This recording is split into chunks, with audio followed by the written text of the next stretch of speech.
it like tic-tac-toe. Every step we take is tic-tac-toe.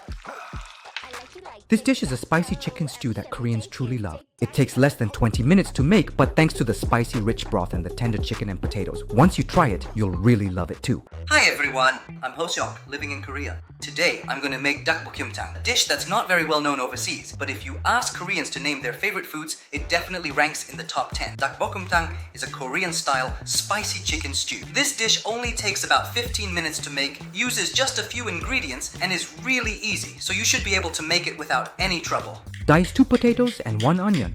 Roughly slice 1 stalk of green onion as well. Lightly oil the pan and start by searing the chicken skin side down. Sear each side for about 3 minutes until golden brown. I'm using 1.2 kilograms of chicken, and it's important that plenty of fat renders out from the skin for the best flavor. Now, lower the heat to low and add 4 spoonfuls of red pepper powder. Stir fry for just 1 minute like this, and as the oil and red pepper powder mix, you'll get a red chili oil.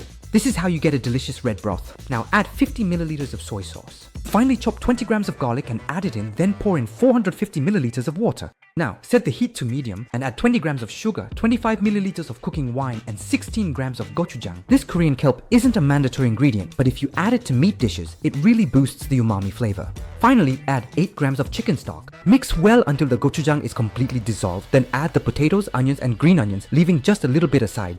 And here's the key step. At this point, seal it tightly with 2 layers of foil, cover with a lid, and simmer on low heat for exactly 10 minutes. As pressure builds up, the meat becomes incredibly tender in a short amount of time. Now, after 10 minutes have passed, if you open the lid, you can tell just by the color that it's already perfectly and deliciously done. Remove the kelp, and when it comes to a rolling boil, try a spoonful of the broth.